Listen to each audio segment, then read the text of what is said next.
What's up, everybody? Christian Island here once again. Sober Identity Podcast. We're cranking right along. I've got an amazing, awesome, fantastic guest today, but I want to kick this thing off. It's Friday today, and it got me thinking. This is one of those days where somebody out there is going to overdo it. They're going to overdo it at the bar. They're going to overdo it wherever they're at with alcohol specifically. Someone's going to ruin their career today. Someone's going to get in their car. They're going to get caught behind the wheel, driving impaired. They're going to ruin a marriage. They're going to potentially harm someone else. There's so many things that are going to happen today. And the reason they're going to happen is because people have issues with one substance, and that substance is alcohol. The reason I bring these guests on is for the listener to understand that there are so many people who are seeing the light, who are finally deciding that they've had enough. They need to make a change. Maybe they've had something go really wrong in their life, but I want you to listen to these stories. I want you to be present when you're listening to this podcast because there's hidden messages in there that are specifically for you to pay attention to. And I'm so excited for my next guest to be on because I've never heard his story as to why he has chosen to live an alcohol-free lifestyle. But that's the beauty of these shows. I love to hear this in the moment and for you to hear it in the moment as well. Without further ado, I want to introduce today's guest. His name is Tyler Stone. And Tyler and I have gotten to know each other through, again, the Front Row Dad community. This guy is a stud, and I'm going to open this up to him right now because I want you to get a glimpse into who this gentleman is and to know what kind of life he is truly living now that he's finally rid himself of alcohol. So, Tyler, I'm going to shoot it over to you, buddy. First and foremost, thank you so much for joining me today. I want you to paint the picture right off the bat of the Tyler Stone sitting here right now, and I want you to paint this beautiful picture of how your life currently is because I want to start with that so people can see, hey, here's a high achiever who's doing a lot with his life, but he doesn't drink anymore. So let's hear it. In preparation for coming on, I kind of looked at your previous podcast episodes and listened to some snippets of a few of them. So I kind of get the flavor of what these folks are talking about. And the one thing I picked up on was what I think it is really, really important to the audience, and what can we tell the audience that they haven't heard yet, outside of how beautiful my life is now, which is a fallacy because, you'll have problems when you're sober, just a few less of them, right? So, and you can handle them better, of course, right? So I think that one thing that I want to touch on today and make sure I'm going to say right off the bat is, for everybody that's listening or watching us here on YouTube or whatever, and they think they might drink too much, but they haven't had a lot of marital strife. They haven't gotten in a car wreck, a DUI. They haven't lost a job. They don't have any life story wreckage, like waking up in someone else's house or whatever the last couple of episodes were. Like, my story is not exciting. I don't have an exciting story. I'm what was termed in my outpatient recovery program. Yes, I went to outpatient recovery. I was termed as a high bottom drunk. And I want everybody in Front Row Dads that's listening or on our sober, or sober curious chain, I want everybody to know, like, right now, you don't have to lose your fucking life to be your bottom, to get sober. You don't need to kill somebody. You don't need to get divorced. You don't need to get fired. Man, you can get sober now without any of those really low bottoms. And you can be a high bottom, what's called a high bottom drunk, and just join the high bottom drunk club and say, fuck, I don't want to risk it. I've had a couple of close calls. I should have had 20 DUIs. I don't have one yet. I've been spared that embarrassment. Frankly, that's what got me to stop drinking, is I got pulled over for a DUI. And at the time in Seattle, Washington, I was in Washington, you could do what was called a deferred prosecution, where if you went through treatment and did AA meetings for 2 years and got your slip signed and all that kind of thing, that they would just dismiss the charges. You would never go on your record. So that's what got me sober way back. But I still got a DUI, and that was still my bottom. But I had the opportunity at the time to recover from it pretty quickly and only suffer embarrassment, not suffer any kind of, financial or, I had to pay an attorney $1,500, but fuck, who cares, right? That's 1 month of being at bars for a lot of people. Not for me at the time. I was 26 when I got sober. So I mean I went out every other weekend and, you know, maybe tied to one on with some friends, but frankly, I couldn't afford to go out much more than that, man. I wasn't making any money at 25 years old. So um, but yeah, that's the main thing I wanted to kind of get out there right now is I'm not newly sober. My life wasn't a shit storm a year ago or 5 years ago or fuck man, even 20 years ago, my life wasn't a shit storm. I do joke about, I got sober because of a DUI and I didn't really have any problems other than that. But, my girlfriend was pregnant at the time. I think the IRS was after me for some unpaid taxes, some shit like that. Some general mid-20s carelessness and whatnot, but nothing major. But yeah, that's what I want to get out there right away. Is everybody listening? And man, you don't have to have huge mistakes to stop drinking. You can just be tired, or you can just say to yourself, man, I don't want to risk it. I don't want to risk where this progressive disease of alcoholism is going to take me over the next 20 years. I don't know if there's any front row dads that are 25 years old. Maybe there's a couple of young ones in there. I don't know. Just quit drinking now, man. Don't wait till you're 28. Don't wait till you're 35, 45, 55. Drink, stop it at 25. Stop it at 26 like I did. I mean, imagine all the problems you're going to avoid by stopping when you're in your 20s versus your 40s. I mean, it's a really, really, really big life trajectory difference when you're able to curb this shit in your 20s. Any problem you can solve in your 20s, I mean, it's like starting to invest in the stock market in your 20s or your 401k plan. I mean, the accumulation of benefits in your life is very similar, but much more apparent when you're not drinking versus not investing. You could always make a lot of money late in your life in recovery. I mean, I mean, you could always make a lot of money late in your life and recover from not investing in your 20s. You can always get sober late in life and recover from drinking for 30 years of adulthood, but it's harder. Like it's easier to make more money than it is to get sober at 55 years old, I would guess. So everybody listening, just keep that in mind. That's the main thing I wanted to get out. Thank you for sharing that. That's huge. I love that advice. I think it's very important for people to hear. But I want to backtrack. I want for someone who is 26. Let's say we have a person who's living life right now at 26.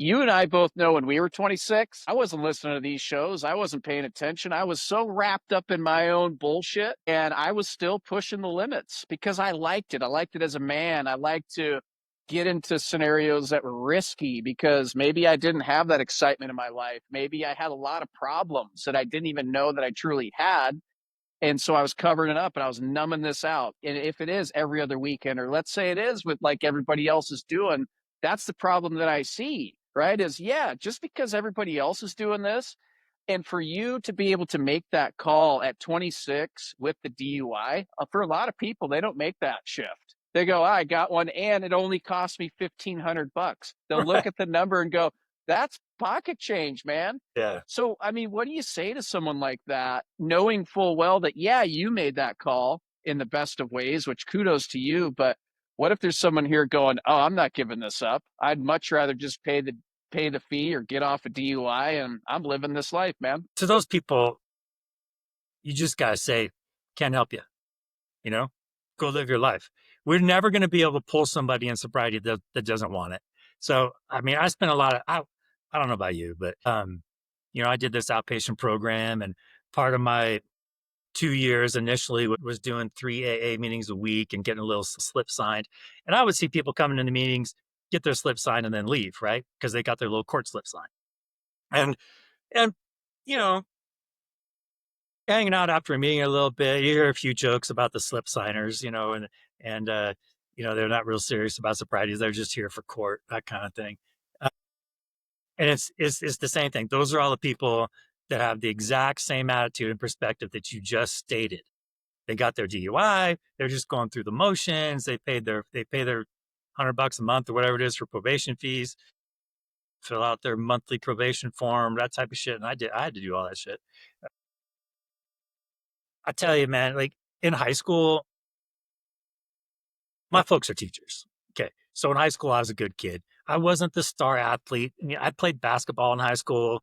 I think my senior year was the only year I was on varsity. I started one game. I mean, I started one game because Christian, you're a good basketball player. You were probably like the star on your basketball team, unless you grew up in like Seattle and went to Garfield or something like that. But I started one game, and that's because one guy was hurt and another guy was academically ineligible. So I was like the third, wing or whatever. They got the star. But hey, it's funny. So, but I didn't have an athletic career, right? At that, age of high school and college. But I was good in student government. I got good grades, all that kind of thing. And man, just to suffer the embarrassment of getting a DWI and have to tell your mom and your stepdad in my case, and then, you know, go to these AA meetings and get your slip signed and send in your $50 every freaking month. Dude, that was a fucking indignity to me, man. Like big time. Like worse than puking in the bushes or blacking out. I think I blacked out one time after chugging some vodka in college. I mean, I didn't, okay, whatever. Like the worst fucking thing was having to tell my folks I got a DWI because up to that point, I was a golden child. Like, not in the athletic sense, in the academic and leadership sense. Like, I had done everything right. And this was my first major fuck up in life, man. Of course, I was 26. So, I mean, I guess I made 26 before I had a major fuck up getting a DWI. But again, you know, it was pretty cool. I mean, it's pretty cool in the sense that it got me into sobriety early and without like any major damage. And getting back to your question about what do you say to people that are in their mid 20s and living the lifestyle and having a great time, we can't help people that don't want to be helped. This is something that if anybody listening has a 12-step background or an AA background like I do, you'll hear about that type of stuff. You know, you'll hear about that in AA meetings and reading through the big book and the big book of AA. That's what it's called in AA, the little guide, I guess you could say. So you'll hear about there's a bunch of work you got to do yourself, but one of the things that really really helps you stay sober is when someone does need help, is you go help them, right? When you see somebody like I did in you, Christian, with a lot of energy, and this was 6 months ago or whatever, like I saw you with a lot of energy about sobriety and front row dads, and I messaged you. I said, hey man, start a Telegram thread about this shit. Like you got all the energy. I think it's a good idea. I'm pretty sure I told you I'm going to be the first one on there, right? I'll support you. And there's another guy in front row dads I know he'll support you. I'll make him. Um, Anytime you see an opportunity to advance the subject of sobriety in someone's life or help somebody else advance the subject of sobriety to try to go help people get some exposure to sobriety, or someone that's in jail and needs a sober person to come talk to them. A lot of people volunteer in jails to help get convicts sober while they're in jail. So, but again, unless they want help, you can't help them. So there's lots of ways that you can try to get the message out, like doing this podcast, for example, or simple Telegram threads that people that might not be sober, but they're sober curious. I love the name of that little thread. I loved it that you said sober and sober curious. That was awesome. That was a good little touch, man. You don't have to be sober to be on this thread. You could just want to learn about it and, be here, right? So that Right, was really right. cool. So some of those little things, and maybe you didn't intend it the way I recognized it or the way I read that, but that was a very subtle and humble way for you to present the topic of sobriety within that particular group that I really appreciated. Even being a guy that's, I'm not very evangelical. I talk about, I talk about living a life based on the law of attraction versus the law of promotion. And frankly, that's helped me in business because I don't really love promoting myself. I'm like, hey, if you see me and you like what I'm doing, come talk to me about it, right? I'll be more than share with you, right? But yeah, I thought that was really cool that you kind of put it out there like sober curious. So kudos to you, man. Good job. Yeah, thank you. Thank you. That's been what I'm starting to see a big trend in is people are getting way more curious. And Yeah, that's the coolest part. So being able to have people like yourself on this show to share your experience will pique certain curiosity in people and to go, oh, this guy did it. That person did it. They're doing it. Like I can do this. That's the yeah, whole for sure. point. And I think there's true value in that. And I think it's interesting to see the age group. I feel like that's in the sober curious bracket. I feel like it's gonna be, it seems to be like in the mid 30s, deep into kind of mid 40 is Yeah, kind of the range that I'm starting to see, because then you've seems like it. gone through your heavy drinking in your 20s. The drinking becomes more of a, or less of a, oh, I'm just having a good time on the weekend with my buddies, to now I'm drinking because I'm bored. Now I'm drinking to cover up problems that I didn't realize I've had my whole life. So Yeah, there's just always this progression. And so I think, and for you, you have an interesting story because your progression was pretty quick. You went, you partied hard, you got dinged, and you said, okay, I'm done. But right. there's a lot of people that have to go trial and error. I was one of those people of just, I was pushing it. I was pushing the limits.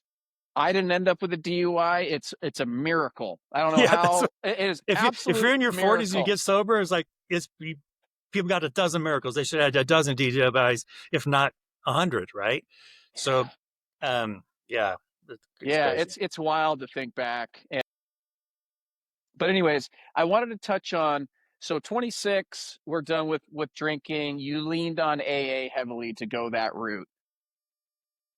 So how did this make a shift in your life? I mean, did you have a hard time when you're hanging out with your buddies after that? Was it just as easy as going, guys, I got a DUI, I'm done with this. I have to be because I got busted and I don't want to piss my parents off anymore. Right. Like, talk me through what your mindset was like, because I'm fascinated by that. God dang, man, that's so long ago. Okay, so just so everybody knows, I'm 52 years old. So I got sober in 1997. Occasionally, I make a joke about I've been sober since the last century, and I really feel old, right?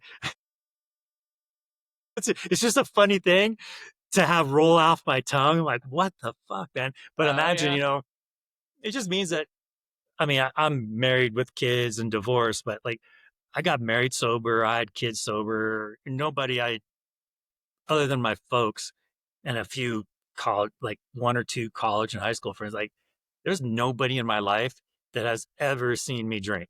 Imagine that. Your wife has that's never seen wild. you drink. Your kids never seen you drink. Your girlfriends or whatever never seen you drink.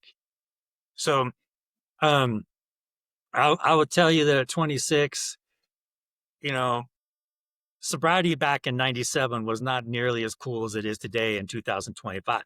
Today, sobriety's fucking cool. There's 500 different non-alcoholic beers, right? Back in the day, there was O'Doul's and that was about it. I think there was Coors Cutter.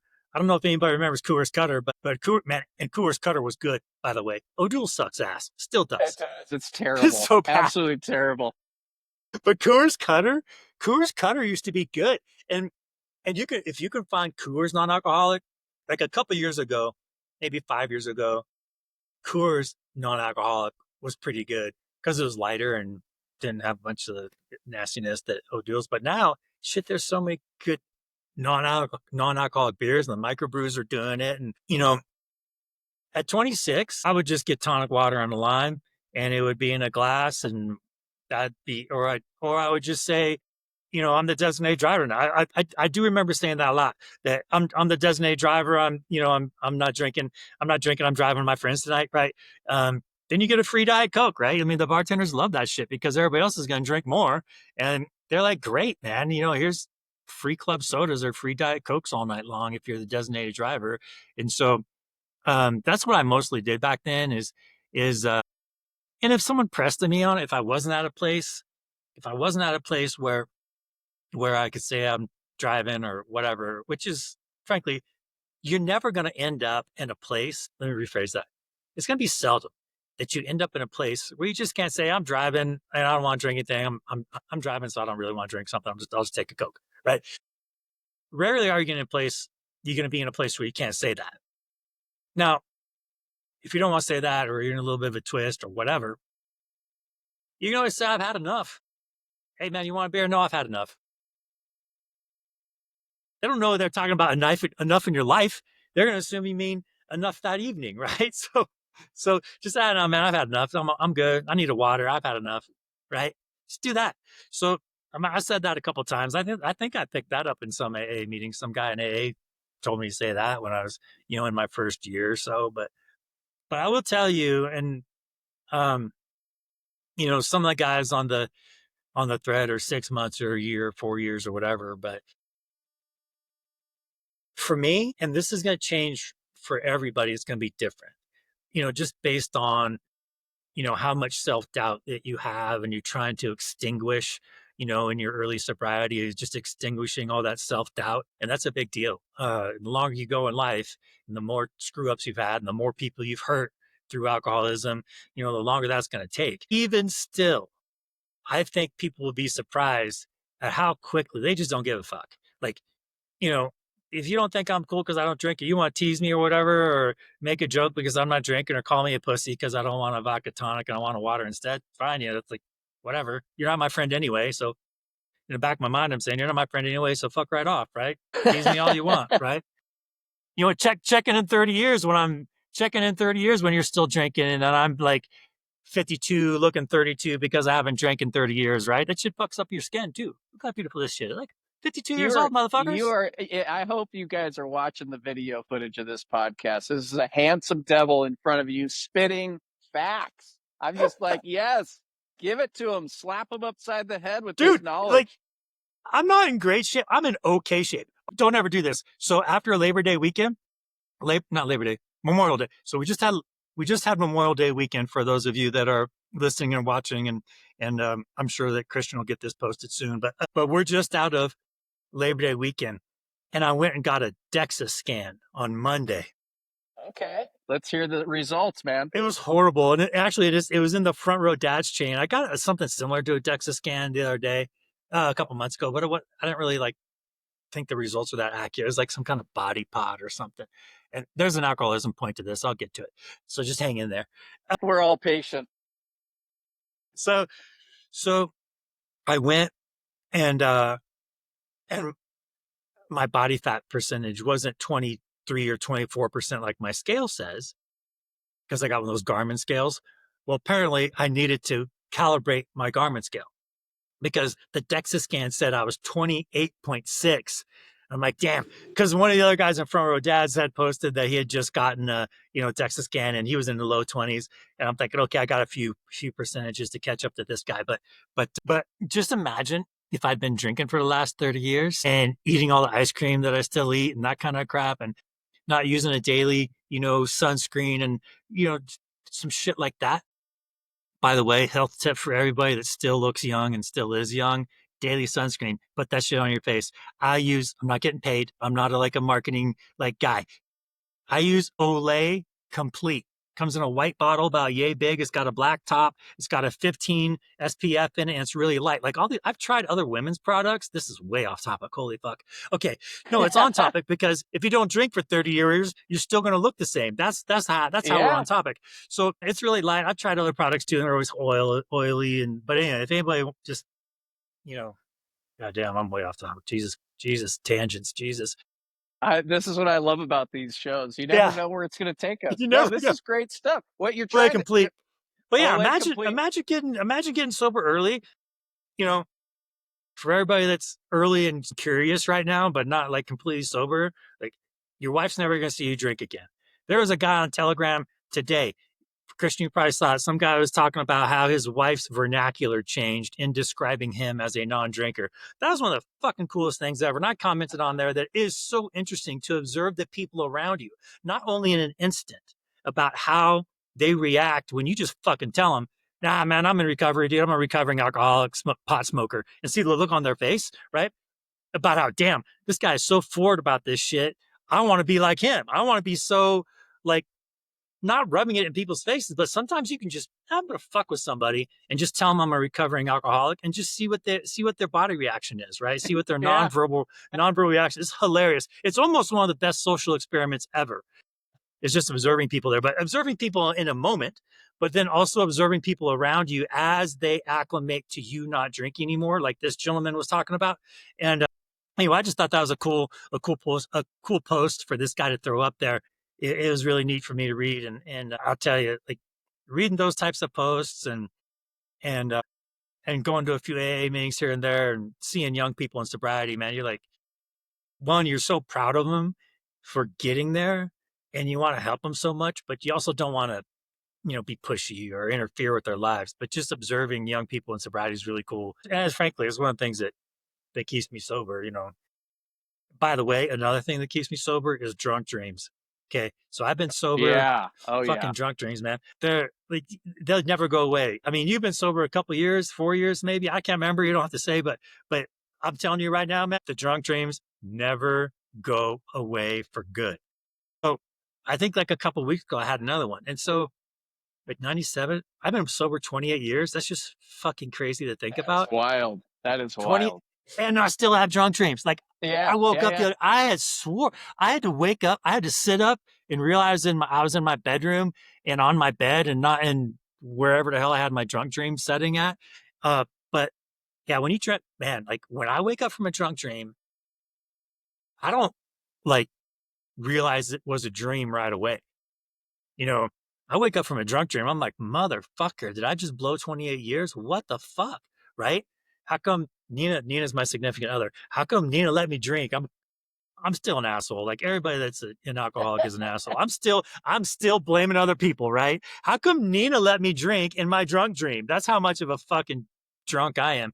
So a lot of those, again, and a lot of those tendencies don't go away in 28 years either, right? Blaming other people, that type of shit. Uh, uh, that's a whole nother topic, is not blaming other people. But yeah, the drunk dreams, man, they don't go away. So anybody that's early in sobriety, especially first 90 days, first 6 months, and then the first year, and you those those folks, I had a lot more drunk dreams then. They do dissipate in terms of how often they occur, um, but man, I still have them. They freak you out. They freak Oh, me out. yeah. They freak me out more than back then. Because back then, okay, I blew 90 days. Who gives a fuck? I can redo that in 90 days. Well, in my lifetime, I don't know that I got another 28 years, right? So I don't know if I ever have the opportunity to get to this point if I actually drank. I can't imagine drinking though. Like in real life, can you imagine drinking, Christian? No, I'm at a point now where, and back to, I just want to touch on the dreams. I had one of these the other day. It was so vivid that Yeah, I was in my dream even. I was drunk, and I just was like very like whatever. But then it started to hit me in my dream of like, you just pissed away over 2 years of sobriety. How, and now you're trying to help others become sober. You're a total fraud now. I woke up and I'm like, I went, oh my God. And I took huge, deep breaths in my bed and went, it's all good, dude. That was a dream, but it was that vivid. And so yeah, I hear you on those dreams. And it is so surprising. It's how those happen and how you continue to have them over 20 years, 28 years later. Wow, that's fascinating stuff. But yes. So yeah, yeah, you have I'm that to so look glad you forward brought to. that. Yeah, I'm so glad you brought that up. And also the health thing. I want to touch on that. It is I was I was 33 years old. I went into to the doctor. I needed to get a medical exam for work. And I remember I was on the highest end of blood pressure. I was overweight. I was all these things. And I want to note this because my gut was like, this is all because of drinking. This is all because you have an issue with alcohol. And now I look at the pictures and the difference in how I look now at age Yeah, 43 than what I looked when I was 10 years ago. I should have looked nice and young and fresh. My smile was different. My face was round. I just looked puffy. I looked miserable, quite frankly. So it is such a game changer for your own physical health. We all know it, but when we're deep in it, we're willing to sacrifice our health to get that buzz, to numb shit out. And it's insane to think back on. So I'm glad you brought that point up. So yeah. awesome stuff. Yeah. It's interesting, and obviously, I look a lot older than I did 25 years ago or whatever. But I mean, standing next to a 50-year-old dude that's been drinking for 30 years, it's quite a difference. Um, anyway, like my neighbor and best friend, he lives next to me. We're the same age within a couple months, and he's a physical therapist guy. You think he'd be in super great shape? Well, he's not. You know, he's got a, and this is an awesome guy. Like I'm not gonna say I'm closer to him than my brother, but I love this guy. He's awesome. I mean, they built a house next to us, and when I moved back into my house post divorce, we really got a little closer because they moved into their house when I was displaced, and we can talk about that too. I think you and I both had. Well, I know I had a crazy divorce from a few 2 or 3 of your comments. I think your divorce has been a little bit challenging as well, but that's a whole other topic. We can. Hey, you want to start another podcast about Hey, I Can am we? fascinated by you. I'll start on any podcast with I you, think we should Tyler. have a podcast called "Co-parenting with Crazies." I'm happy to start that. Yeah, let's do that one. Maybe we should just have that thread in Front Row Dads. That might be better. A little more private. I think we can be a little more open, a little more transparent in Telegram Front Row Dads because there's supposed to be the confidentiality clause there versus talking about talking about that on podcasts. Now, if my ex-wife ever listens to this, we're doing fantastic now. The last couple of years with her has the improvement's been dramatic. I think she's settled down in her new lifestyle and we're getting along. We're getting along really, really well right now. So That's awesome. I'm glad to now, hear that. if I was drinking, probably not. Right. If I was Right. drinking, there was no fucking way. Yeah. So talking about family, how has this presented itself in your family dynamic? Obviously, I know you've got some older kids. They're probably going through that whole scene. I don't know if they're drinking or how that looks. How have you presented this to your family, and what's your family's take on alcohol specifically? Well, I haven't preached to my kids about it at all. They know I don't drink. This is one of those things where it's really, it's better to, within the household to lead by example versus lead by, my dad had a favorite saying, do as I say, not as I do. I'm sure I'm not the first person you've heard this from. Maybe you heard it from your dad, right? I don't know. Do as I say, not as I do. So I'm like, damn, that's a good one, Dad. I'm gonna borrow that one. But now, I mean, in this state of a lifestyle, being sober, you can say, do as I do and as I say, right? So, you're never putting yourself in a hypocrite frame by, using that phrase or teaching your kids one thing but living something else, right? Walking your talk, that type of thing. So I haven't really emphasized sobriety in my household. I mean, my Nina, my significant other, she drinks wine, but not a lot, 1 or 2 nights a week. And I got her a wine fridge when she moved in with us about 3 years ago, so she could have her own little wine fridge thingy. And I mean, wine's not a temptation to me at all. So it doesn't cause any craving issues with me or anything like that. And the kids don't mess with it. I will say that being a sober dad, I still have like the occasional issue with my kids and the topic of drinking or whatever. I say occasional. I've only had one, to be honest.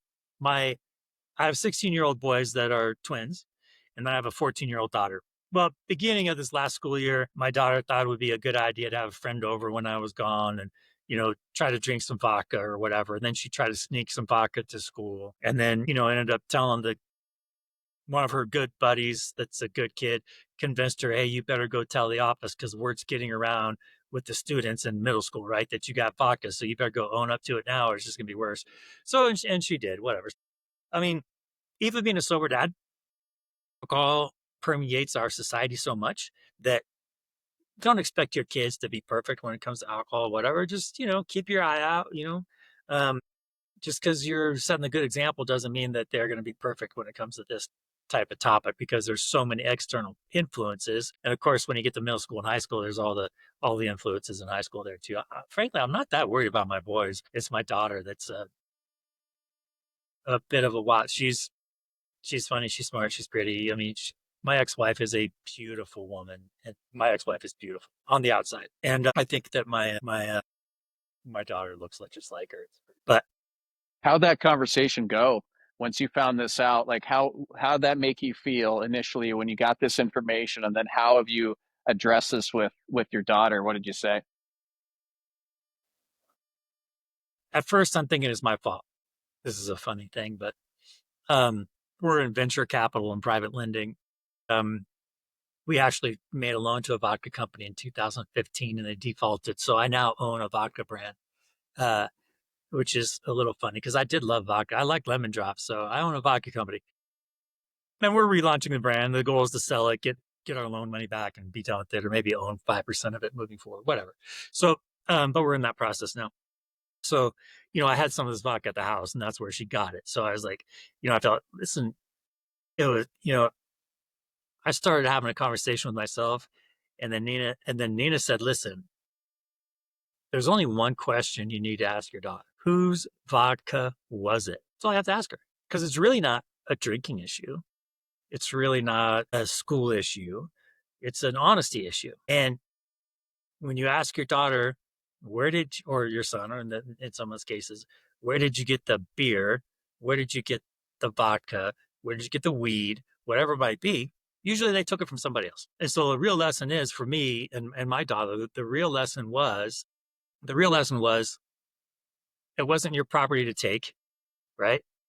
If you asked your dad if you could have some vodka, what do you think he would say? I love that. That's perfect. That is so perfect. Yeah, it was funny, and Nina's just fantastic in our lives for some of those reasons. She's she's a very black and white person, but when I start thinking about parenting and oh, it was my fault because of this, or because I'm not a perfect parent, my kid did this, or whatever, lots of times, you know, Nina will be able to bring it into the first level of learning that needs to happen around that situation. And a lot of times it's integrity and trust and honesty. And we get there pretty quick to the integrity lessons, right? So that's really what it is. Underage drinking is really about integrity. And if we can talk about integrity with our children, it's going to cover a lot of things other than just drinking, cheating in school or whatever it might be. So I boil it down. I got one rule in my house. I got one rule with my kids. That's number one rule. And if you ask any of my kids, they'll tell you. What's rule number one? Make dad look good. That's the only rule we have. Rule number one is the only rule. Make dad look good. It covers everything. It covers doing good in school, treating people in school respectfully, being nice to your teachers.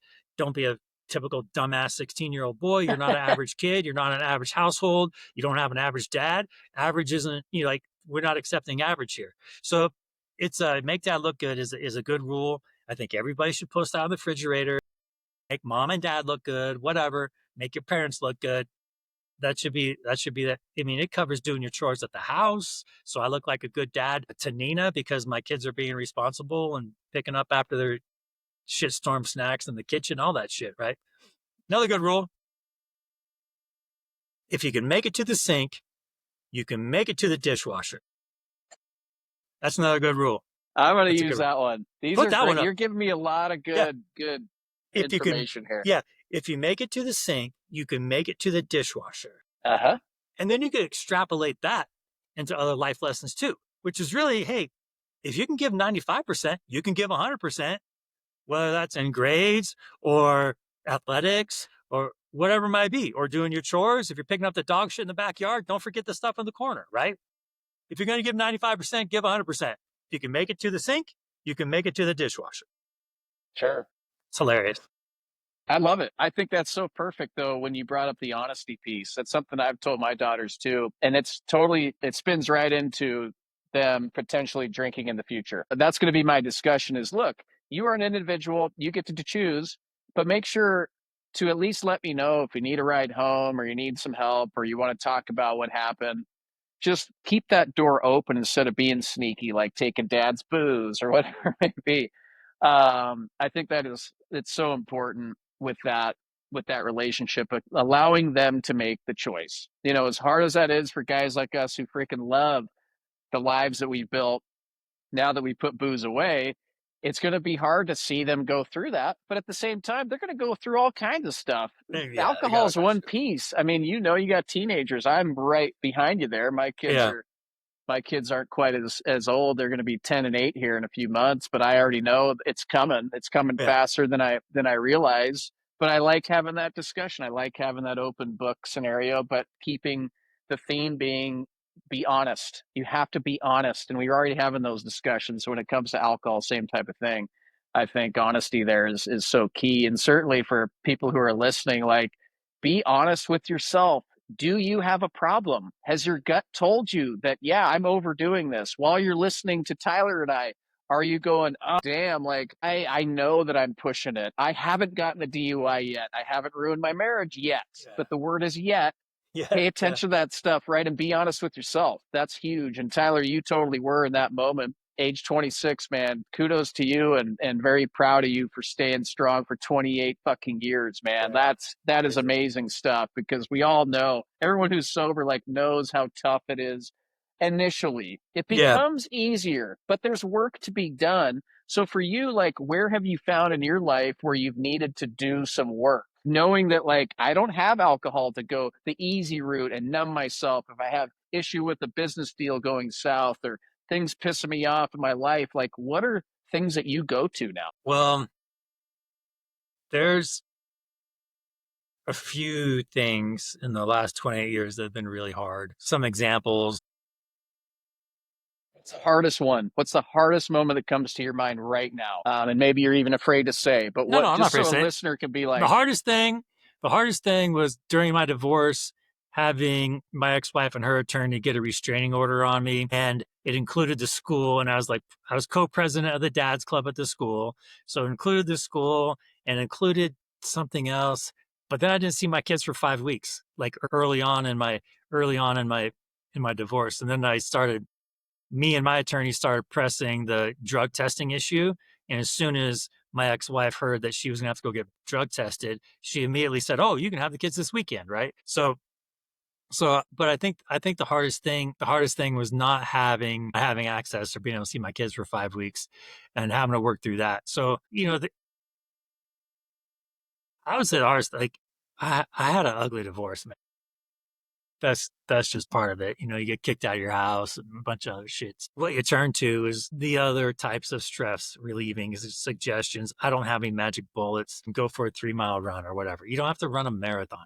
Just do anything that's going to release some endorphins, right? So it can be for me, it was mostly exercise related. Maybe I would go on a hike so I get out in nature a little bit, but that wasn't common. I mean, I live in Phoenix, Scottsdale, Arizona area. There's not a lot of, I mean, it's not like I moved down from Seattle. When you compare it to hiking in the Cascades or something, desert hiking really just isn't my deal for hiking. But there are some kind of like rock formation, small mountain type hiking trails you can go that are also really pretty, but appreciating desert nature beauty, um, it took me a year or two to kind of get there. But but just going for hikes and exercising, going for a quick run, that kind of stuff is really what's always helped me the best. And if someone's been drinking a while and they're not a runner, just go for a walk. It's fine. Just walk 2 miles. But really, I have a bit of an exercise. I worked in gyms for a little while early in my career. Really, I think that there's more of an endorphin release from running than there is from walking, from lifting heavy, those types of things. So, hit workouts are great. There's a really good app I used for a while during coronavirus called, and even before, it's called 8Fit. And it's kind of like the sideways eight. It looks like the infinity sign. That's awesome body weight workouts you can do in a hotel room, or a guy like you, Christian, that travels a lot. I mean, a lot of times hotel gyms are just depressing and shitty, but you can go out on the lawn and do like jump squats and, you know, Bulgarian jumps. There's all kinds of shit you can do body weight. And those workouts are 20 minutes long. They're 16 to 20 minutes long and I'm shot. And then you can just go for a walk after that for 20 minutes. And that's more of an endorphin release than just going for a walk in itself. Make sure that I would tell everybody, make sure you're challenging yourself physically, even though you might feel fat and out of shape. You're always going to feel better after the workout than you did, you know, putting your shoes on, right? So even me, I'm not. I say even me. I'm not a fitness fanatic. I'm 28.6% body fat, right? So right there tells you I'm not a fitness fanatic. But I I have all the same feelings about it's hard to get in the rhythm of the gym or getting up at 4:45 or 5 a.m. so I can get to the gym, get home, get the kids ready for school if you're a single parent or something like that, right? So um, there's there's a lot of obstacles to exercise, but it is the best defense against, being stressed out and having an urge to drink or something like that. It's in my experience, and I can only like I constantly have to remind myself to only tell people what worked for me and not be, again, this is an AA concept. Tell people what worked for you. Don't tell them what to do. Don't give them advice. Just what worked for me was getting some exercise. The 8Fit app worked for me. Olay Complete works for me, right? Those things, the, You totally are co-owner of this business, aren't you? I can tell. yeah. So it's one of those mandatory things just in life, and that's not just people that are trying to not drink. It's for everybody. Anytime you get exercise, you're gonna feel better. So just find something you enjoy that releases some endorphins. Man, if you can skip rope for 10 minutes, first of all, if you can skip rope for 10 minutes, you're in shape, brother. But if you can skip rope intermittently for 10 minutes, that's enough, man. If you can do that in the morning, you're a rock star. So just do shit like that. Yeah, yeah, agreed. Physical fitness, huge. It's definitely in my toolbox whenever shit goes sideways. Yeah. It's like things get pissing me off or something's dysregulated emotionally. I've been lately just getting down and just hitting as many push-ups as I can physically do in that moment. There's Yeah, some it's two, really right? cool, I think that's yeah, two yeah, push-ups for me. I couple, can do yeah, two. 2.5, I think I'm up to. Yeah. But That's what have one. you See, been? that the problem is though, that's one arm for you. That's Yeah. two arms and on my knees for me. Hey, you're still doing them. You could be sitting your ass on the couch doing nothing, drinking a Yeah, six pack. So I I think could you're be. you're you're in a great place. So what have you been doing to push your mind? I feel like that's even more that is the most important piece of sobriety, in my personal opinion, is getting your mind right. So Tyler, how have you done that from age 26 to now? What do you do? Um, since age 28, 29, when I got away from corporate career, um, I just, I mean, there's that term serial entrepreneur. I wouldn't really call myself that. I mean, I haven't started 100 businesses or, I mean, maybe 10. Uh, but I just, I think what keeps my mind sharp is just engaging and trying to grow our small bank, our private bank. It's Capstone Financial. Trying to grow our depositor base and our fund there, and making sure that we're always trying new things and not making excuses about the economy going down. We always have to rise above those types of excuses and make sure that we're growing. So I think just you know really engaging in work or building our businesses is what keeps my mind sharp. And trying to keep smart people around me to challenge me and not be, a yes man or a yes woman. I think that's important too. So when you're a business leader, there's a couple issues that you encounter. One is solitude. Lots of time you're not going to go talk to your employees about all the problems in your business, that type of things. That's going to freak your employees out, right? When you're a business leader or CEO, every day has to be your A game and your best day. uh I think just having and the other thing is, you know lots of people always just say yes to you because you're the CEO. So you have to make sure you're hiring people that will bring ideas that are smarter than you. Surround yourself with people smarter than you. But then I'll also say, I don't think that's a good idea, or tell you no at certain moments when you need it, that kind of thing. So that's what I do. I mean, Yes. I don't do counseling. I don't read philosophy. Frankly, I don't have time to read shit. So I try to listen to Audible. I don't have time to like. I try to listen to Audible in the car. Like my mind is drifting to other places when I'm trying to listen to Audible. I feel like I'm the most underread, under audibleized like person in any of my friend groups, right? Front Row Dads, Vistage International, like even at work. Like, oh, have you read this book? No, man, I haven't read that book. I What mean, Tyler's trying to tell you, everybody, is Tyler doesn't know how to read. yeah, that's pretty much He it. has made it to this level of success without knowing how to read. So Yeah, you don't need to read. You do need to rid yourself of alcohol. So that's that right. will definitely help you run at the pace that you do. So describe your day in, day out. I mean, how does Tyler structure his days? When I'm on point, I'll get up at 4:45.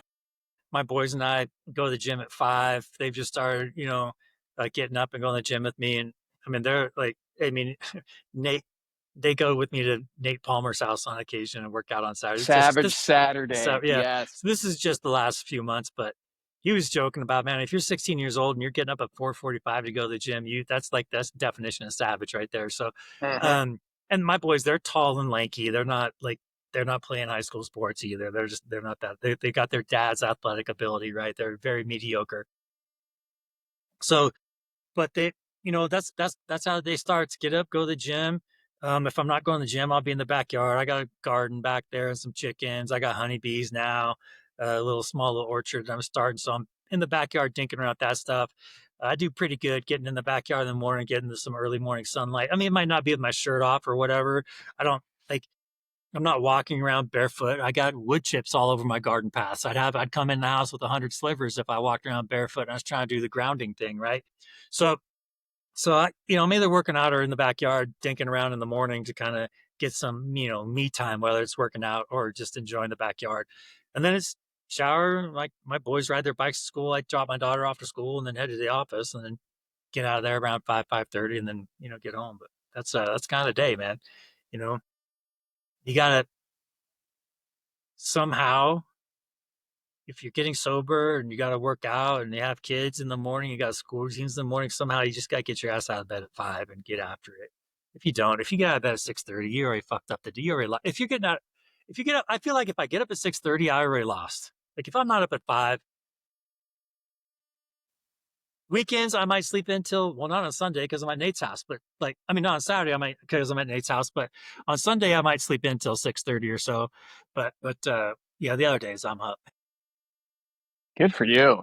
You're a And again, machine. it might not be the gym every day. I might get up, have a cup of coffee, and walk around my garden, get distracted pulling weeds. I fully intend to go to the gym, but I back there and instead I'm repotting a couple small fruit trees or I'm planting some California poppy seeds or whatever I'm doing that got me distracted in the backyard, or I see some other shit that distracts me in the backyard. I'm like, fuck it, I'm gonna go do that instead of going to the gym. I mean, you're still up, you're still active, you get in the morning sunlight, right? You're still around, you're breathing some fresh air. It's still good for you. It's just a little, maybe that's a little more like, I don't meditate. That kind of is my meditation. Doing that type of stuff. That's my solitude, quiet time, right? So it's not bad to do that either.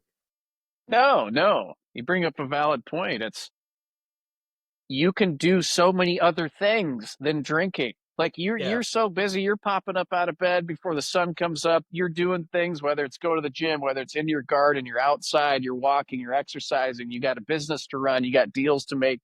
That's where I want people to hear that. This guy has tons of energy. If he was still drinking, can you imagine, Tyler, if you're bogged down with hangovers? I know there's some high achievers listening to us right now going, that's me every day. I have a couple glasses of wine or a couple beers with the boys after a meeting on a Friday, and I'm not getting up at 4:45. I'm certainly not going to the gym. In fact, I'm going straight to the mimosa bar with my buddies to sit and try to hit on chicks. I mean, there's you get to make a choice every day. You make a choice, and if your choice is always booze, it's always going to be this anchor dragging you to the bottom. It's yeah, proven. I mean, I've seen it now 2 years, over 2 years in.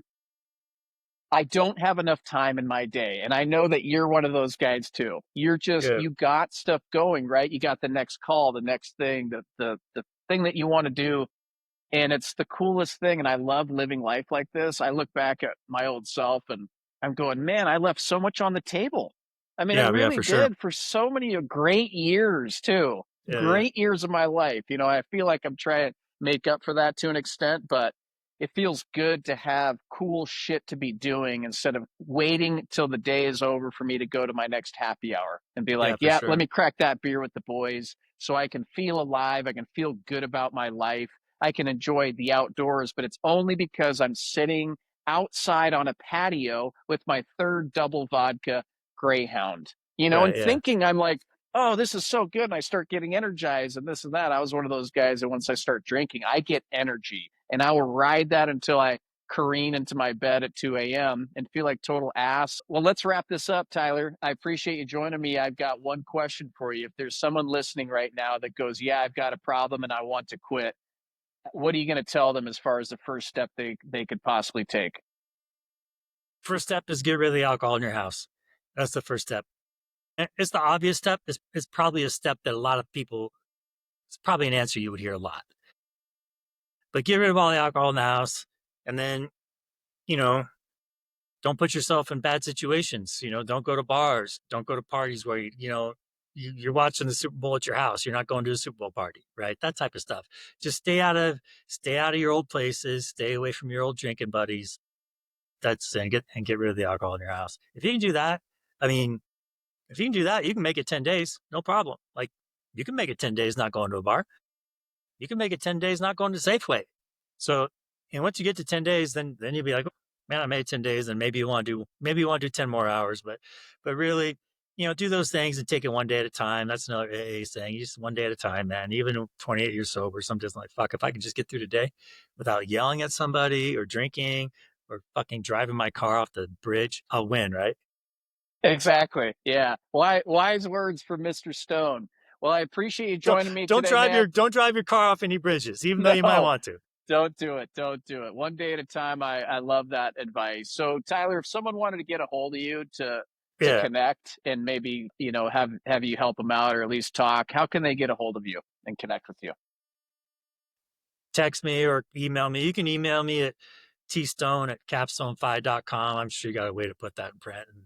And, I give people my cell phone numbers, 480-737-3268. People can always text me or call me there. Or, if you call me or maybe text me first and say, hey, I heard you on Christian's podcast and I had a question about XYZ, whatever. Then I'll save your number. And then when you call me, I'll know it's you and pick up. So that'd probably be the best way. Sure. Yeah. Very cool. That's Yeah. awesome. And Well, I just thanks want to tell again, everybody Tyler. too, man. Yeah, the last thing I want to say is just don't let the hard days win. You're gonna have hard days in sobriety. You're gonna have hard days when you're a week sober or 7 years sober. Just don't let the hard days win, man. Just get through them and get to the next day because next day will be good. Perfect. What a fitting ending to the Yeah, podcast. I appreciate your time, Tyler. Keep it trucking, man. 28 keep it trucking. years. You're a fucking machine. I love it. Thank you so much. Yeah, man. If you want to do volume 2 of this, just let me know. Okay, awesome. Yeah, we'll do. All right, man. Appreciate it. See ya. All right, take care.